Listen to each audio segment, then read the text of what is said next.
Hi, my name is Alex, and sort of the founder of Modos. So today's talk is building an open e-ink ecosystem. So first, thank you to the Linux App Summit. Took a bit of a screenshot here on my e-ink displays that you'll find out a little bit more. Some quick acknowledgements. First, I want to say thank you to HRDL, sort of the Pine64 Pine Note community. I want to say thank you to Alex, also Michael and Wenting, who this really wouldn't be possible to where we are today. So who this talk is for. So developers who are interested in building applications on Linux, designers working on accessible, calm user interfaces, compositor and protocol maintainers, and in general, anyone who's kind of like interested in e-ink. So a few terms, because I get this a lot. E-ink, when I'm saying e-ink, you can think of kind of like a tissue paper, but really I'm saying like Xerox or like Velcro. E-paper is kind of like a general category for like reflective displays. And when I'm saying an electrophoretic display, I'm talking about the specific core technology. I'm probably going to use this loosely in between. All in all, I'm talking about an e-ink display. I'm gonna take it out and not break it. Like this. I'm talking about this. Alrighty. So, what does this talk about? So, Linux has a native e-ink platform, and how can Linux make e-ink devices that adapt to user intent, given the hardware constraints and also different human needs? You're like, I don't know about that. I'm like, yeah. Well, I always feel bad for this little bird. But yeah, so that's showing running on our display e-ink at 60 hertz using blue noise dithering. So a little bit over here more. So what is it? So electrophoretic displays use kind of charged particles, and they're suspended in microcapsules to form an image. So short version, right now it's not taking any power, and it's bistable, so it sort of maintains sort of the last image that's like shown. They're reflective, so they use ambient light like paper. So if you take it outside in the day, works great. Already mentioned the bistable. And also kind of like low refresh rates, but extremely low power draw. This one here is monochrome, also support grayscale. I was gonna bring a color e-ink display, but unfortunately it shattered. Apologize, but there is also a color. Oh, okay, great. We have a color Kaleido 3, so we have an example here. So also available for color. So essentially, they're really ideal for reading, writing, and in general environments with natural light. You're like, great, but who needs it? So we took some testimonies, and I'm gonna read some of this, but not all of it, of what people sort of submitted. I lose hours and days and weeks of my life getting stuck down rabbit holes of entertainment content, and often miss deadlines or whole work sessions because my work and my play are buttoned away. It feels like my brain can't focus or rest at the end of the day while I'm staring at a bright screen for hours. Another person said, eye strain is a real problem. Use an e-ink display for creative writing would be much more pleasant than a standard display. I'd love to see ink technology continue to advance and become more accessible and applicable. Other folks have said, I have to use technology extensively for my career. I get issues on commercial screens, headaches, eye strain, overstimulation. I think e-ink is much more of a healthy alternative for everyone, a much more natural and healthy way to use technology. And then someone else says, I've been programming since 11, now 33 years old. Eyes hurt, even though wearing blue light filtering glasses, going outside regularly. I have been wanting this for years. So overall, who needs it? People who are seeking a more of a balanced digital life with their lives, who are trying to reduce screen time, avoid overstimulation, and kind of want to connect to the physical world. Sometimes, forget there's a whole world and seasons changing out there. People who have health sensitivities. There's a lot of people who have migraines, post-concussion syndrome, other forms of like light sensitivities, epilepsy, and also different designers and technologists who are seeking to build, we're saying, kind of humane tools, sort of devices that protect our well-being. So what should they see? Some examples, maybe a calm, readable interface that doesn't flicker, doesn't have any unnecessary information, or animation, I should say, where we still want to make sure we can have a responsive typing and scrolling, make sure that the layout is like stable, nothing's like jumping around. And one of the big draws when it comes to e-ink displays is sort of the long battery life. So can we have that sort of maintain that long battery life and only use in power when it's like needed? So one hallmark application that's been doing this for a long time now is sort of a KO reader that works as an e-reader, but it also supports different waveforms, different vendors. So this is like one set example of one application. Now, what would a Linux desktop built for e-ink kind of like look and feel? So here we have sort of like a GNOME desktop. We have Firefox on the left-hand side. We also have maybe a document viewer on the right. You know, maybe someone's like browsing the internet, also reviewing a PDF they had downloaded. I'm sure kind of like a common workflow for like most people. And here using sort of a KDE, maybe someone's gonna make their next painting, like drawing, maybe have like a text editor open, maybe taking down some like notes or trying to find like reference files or different assets in a file manager. So what is it that we're showing in these applications?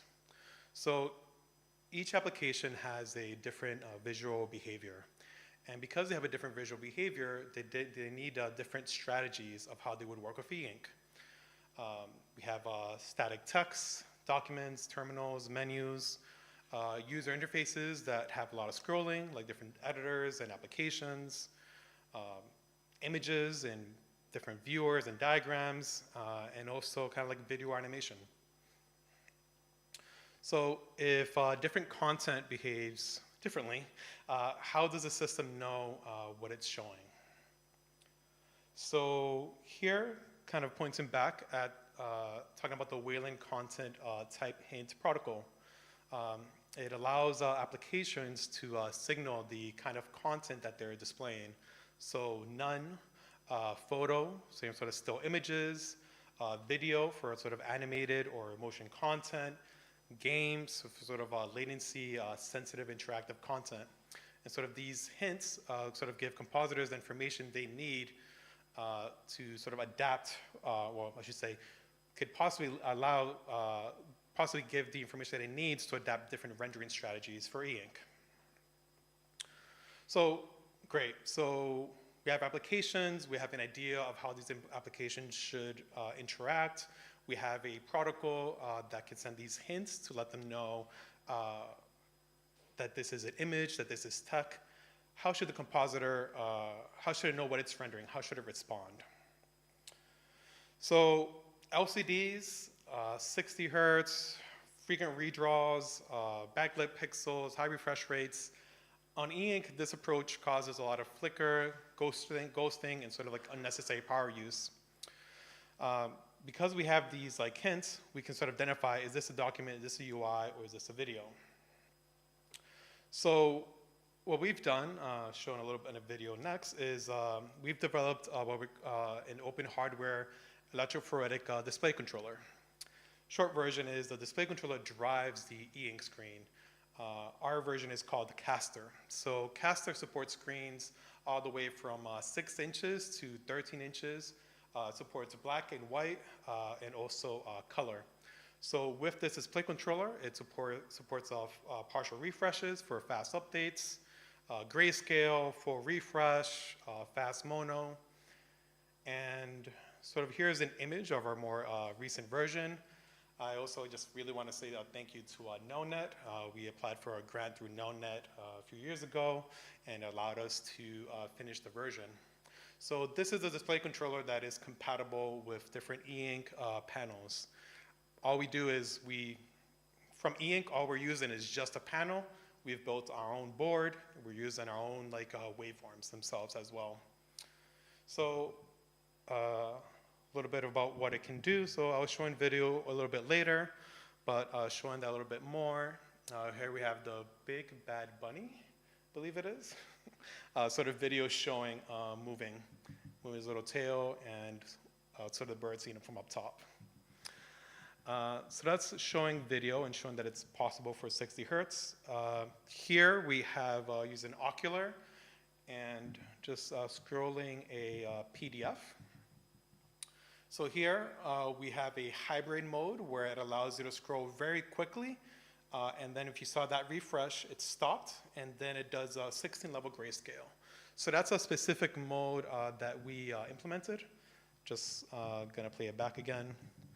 So yeah, so with Caster, we can create specific modes for whichever content that we're trying to render.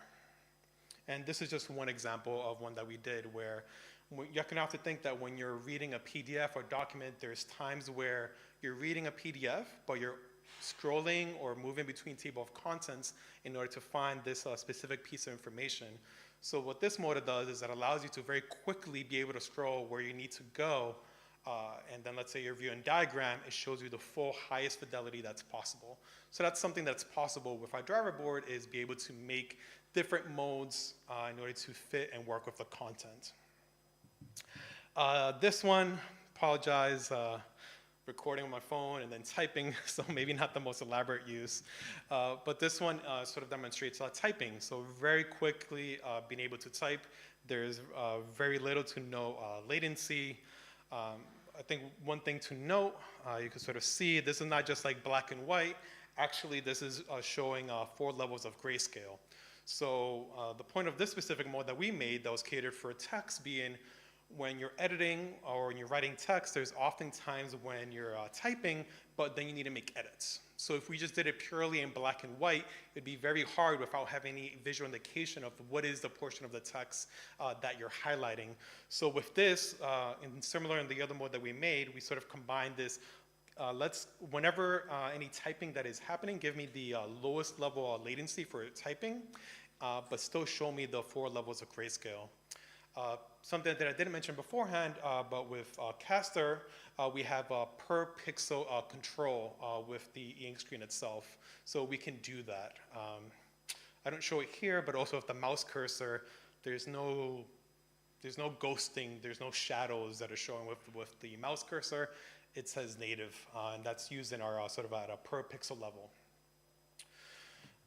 So this here is a sort of a contribution from HRDL, from the Pine 64 Pine Note community. And so he's sort of done something similar with the display controller that the Pine Note is using. So it's a background script that sort of receives a list of applications under Windows. It sends hints for each application that it configured and sends the sort of relevant contents. And then applications can have a control over this via dbus. And in this case, most applications don't need to be modified at all, and it's just, after configuring, it sort of works transparently for the user. And then each of you did a video, and HRDO, if you're watching this, thank you. So this kind of shows a bit more closely how it works. So here, hints are being sent to at a per application like level, able to move the map, able to watch videos, able to scroll, and also using, I believe, the external. So showing sort of the work that the sort of Pine Note and sort of Pine 64 community has done of using the existing sort of Pine Note, making it work with the display controller. Our approach, we started a little bit earlier, sort of making the display controller from scratch, but sort of trying to meet in the middle to see, how is it that we can build applications, how is it that we can support the work that we're both doing here.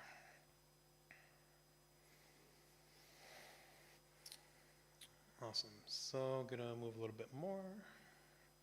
So great. So all right. So we have applications, we have their content, we can send hints, we can control the refresh strategy for each individual application, its content. So how do we draw it? How do we translate that hint into sort of a meaningful rendering strategy? As I was saying earlier, text benefits from fast updates and minimal latency. Scrolling could benefit from like some partial grayscale when it stopped, like hybrid mode, as I was showing earlier. Images, for example, depending on the image, if you're trying to show some image on the wall or art, may require a full refresh at 16 level. Video, unless you're trying to play Counter-Strike or Fortnite, wouldn't recommend it. but you could do video, or optionally it could be ignored. So again, this is sort of the beginning of a conversation of what it would look like to make sort of Linux be sort of like native for like e-ink itself. So one idea is extending the sort of content type hint protocol to serve the use cases and needs of e-ink devices. Text, making sure we're optimizing for stability and clarity, scrolling, partial refresh with like low latency, photo and video, sort of getting that higher fidelity and reducing sort of ghosting. Just as a kind of a quick mock-up, so maybe the earlier images that we're looking at, maybe the hints are being sent to the document viewer like, hey, this is text, let's present this in the highest amount of like clarity with minimal ghosting. The scrolling, we're on our website, let's make this be as fast as possible. So just as an idea of what this could look like, and obviously it will look different for different applications of rendering strategies, and I think this is sort of a conversation to be had of how this could be implemented and how this could look. With KDE, we're a drawing or a painting application, maybe there we want high detail like rendering. Text, again, we're a text editor, we want fast updates. I don't want to be waiting more than 30, 40 milliseconds for the next letter to come by. And when you're navigating with a file manager, you also want that to be relatively quick as well. So let's put it all together. So the application knows what it's rendering: text, image, scroll, animation.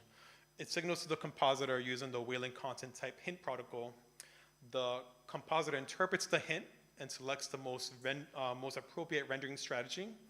This strategy is passed to the display controller, for example, in our case, Caster, the display controller that we've built, or for example, the display controller that the Pine Note is using, or maybe another future device, and maps it to that appropriate mode.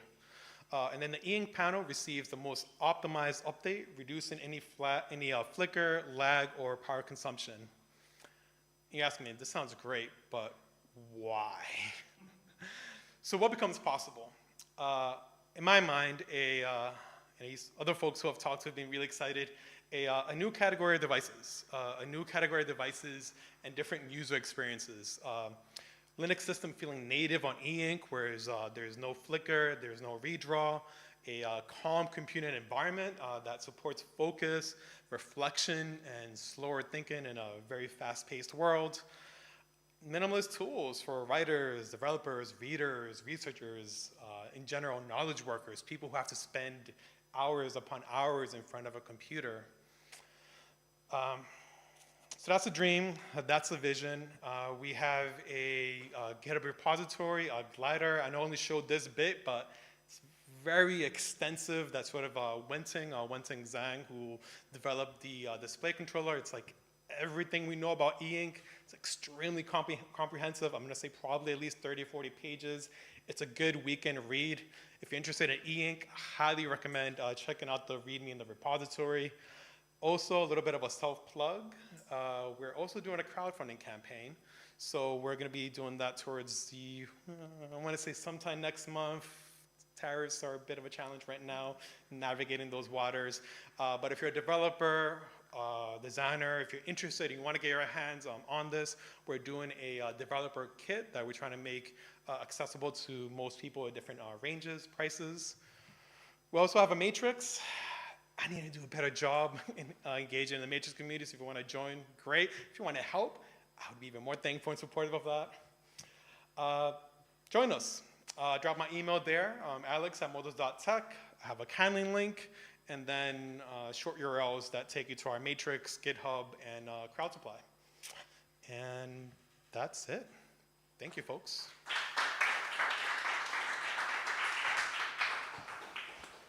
Thank you very much, Alex. If we have any questions here in the room, and yes, we do have a question. Also happy to demo the unit afterwards for folks here. So I only used this one, which is like 4 years old, and the display refresh rate is so much worse than what you had. Is it just the case that modern ink displays are better, or are you doing magic with your own controller to make it actually be faster? Yeah, so thank you. So the question was, an e-reader that's been had for 4 years is a bit slower, and what is it that we're doing is a bit different? So in that case, what we're using is a FPGA, so a field programmable gate array, that allows us to be able to hit that 60 hertz. So that's part of it. So the display controller that we've built allows that to be faster. I think also with e-readers, you're making different design decisions. You're optimizing for battery, you're optimizing for a single application. So they trade off longer battery life, and then in turn, performance suffers.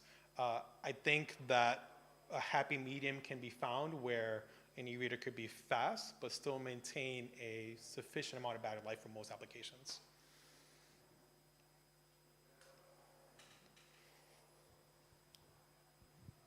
Thanks for talking about that protocol. I mean, I had seen it on the Wayland protocols repository before. I thought it was uninteresting, but it sounds like it has interesting use cases.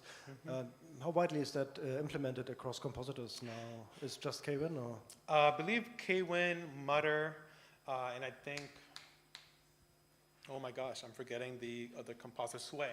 I believe those three implement the content type hint protocol. Someone can please correct me if I'm wrong, but I believe those three compositors make use of that protocol. I should thank you for that. I'm going to include a screenshot of that from the documentation next time on my slides. Have you compared the battery life of an e-ink device with a traditional backlit device? Are we talking about battery life or like lifespan? Battery life. Battery life. Do you get more out of the e-ink because of the qualities that the e-ink has? So I'm sure there'll be some power savings, but because we're using a FPGA, it's about 5 watts or so that it's like constantly drawing in order to do that 60 hertz. The strategy that we're using with this FPGA, it's intended as a secondary monitor and also to make it as easy as possible for the driver kit to be plug and play so people can develop on. But this, right now it's a monitor, but it leaves a foundation to create tablets, e-readers, other devices. And I think, as I was saying earlier, I think there could be a trade-off.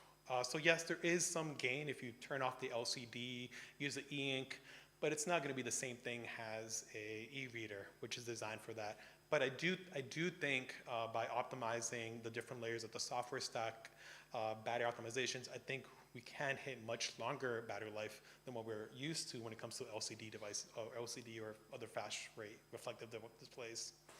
If you do get a gain in the battery life, that also is a potential interest for a demographic where they have, you know, unstable energy supply. I've been in places where having a long-lasting device could be something. Yeah, definitely something we want to explore in the future as well. I think I know the answer, but have you experimented with color e-paper yet? Or? Yes. Oh. Well, color e-paper is a bit tricky. So when we're saying color, I think there's 2 definitions. When it comes to e-ink, what's called as Kaleido 3, which is what the e-reader was shown earlier, that uses a color filter array on top of the black and white.